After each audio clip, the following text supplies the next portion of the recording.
Hello due food জোনের viewers, সকলকে জানাই সালাম, আসসালামু আলাইকুম। আশা করি সবাই ভালো আছেন। আজকে উপস্থিত হয়ে গেলাম বন্টন নীতি, যেটা আমার পরিবারে আমি যে কাজগুলো করে থাকি সেটা হচ্ছে আমার পরিবারের সদস্য সংখ্যা অনেকটাই বেশি। এই ধরতে গেলে দাদি, চাচ্চু এগুলো সব মিলায় মিক্সড করে দেখাচ্ছে যে 12-13 জনের মতো হয়ে যায়। তো যে তরকারি রান্না করা হয়, আজকে সদস্য সংখ্যা একটু কমে গেছে, যেহেতু হচ্ছে তার মধ্যে 3-4 জন অনুপস্থিত আছে, যার কারণে আজকে হচ্ছে বন্টন নীতির সংক্ষিপ্ত আকারেই করে দেখাবো। তো আজকে রান্না করা হয়েছিল হচ্ছে খাসির মাংস। খাসির মাংস ঠিক বলা ভুল হবে, এটা নেহারি টাইপের একটা তবে বেশ আলু দিয়ে রান্না করা হয়েছিল, খেতে খুবই টেস্ট হয়েছিল। আমি আবার এই ভয়েস দিতে দিতে আমার একটা বদ অভ্যাস কি, ভয়েসটা যখন দেই ভিডিওটা করার অনেক পরবর্তী সময়, কিন্তু দেখা যাচ্ছে ভয়েস দেওয়ার সময় এই যে কথা বলি তখন আবার জিভে জল চলে আসে, তখন তার মানে নিজেকে কন্ট্রোল করতে পারি না। কিন্তু এই খাবারগুলো তো আমি একসময় খেয়েছি, কিন্তু তার পরবর্তীতে যখন ভয়েস দিতে যাই তখনই এই সমস্যাটার সম্মুখীন হয়ে থাকি। তার মানে প্রচুর পরিমাণ জিভে জল চলে আসে যখন। আর এই সুযোগে দেখছেন আমি যখন বন্টন করছিলাম তখন এই সুযোগে একটু একটু করে চেষ্টা করছিলাম যে ওখানে মাংসগুলা আলু একটু টেস্ট করার জন্য, টেস্টের অনুভূতিটা নেওয়ার জন্য কেমন হয়েছিল।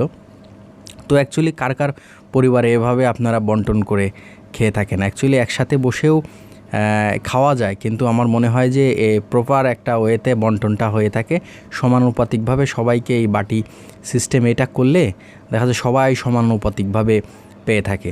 তো সেই জন্য আমি এই দায়িত্বটা আমার উপরেই থাকে। তো বেশ ভালো লাগে, সবাই বাটি করে দিয়ে দিই, দেখা যাচ্ছে যে ওই অনুপাতিকভাবে সবাই একসাথে বসে থেকে সেই অনুপাতিকভাবে আমরা খাই। তো আজকের আয়োজনটা ছিল হচ্ছে খাসির মাংস।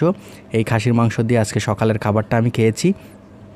এই খাবারের ভিডিওটাও আমার পেজে প্লাস হচ্ছে ইউটিউব চ্যানেলে আছে, আপনারা সবাই দেখে আসবেন।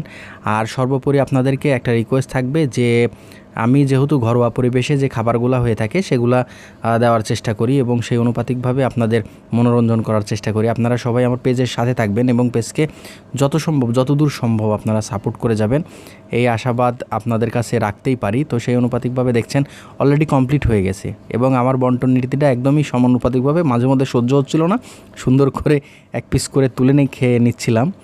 ঝোলের কালারটা দেখেছেন, অলরেডি হচ্ছে আলু প্লাস হচ্ছে মাংস দেওয়া শেষ। এখন সুন্দর করে ঝোল যতটুকু ছিল, গ্রেভিটা অসাধারণ হয়েছিল। এই গ্রেভি দিয়েই ভাত ফিনিশ করে দেওয়া যাবে। তো এখন গ্রেভিগুলা দিয়ে দিচ্ছি, ঝোলগুলা।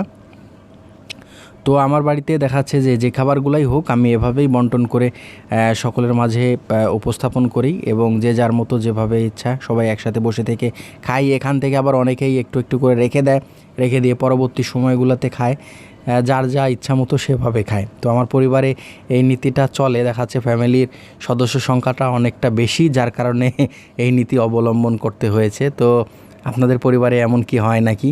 তো এটা আমার প্রসেস, আমি আসলে এটার উদ্ভাবক, আমি এভাবে পছন্দ করি আর কি।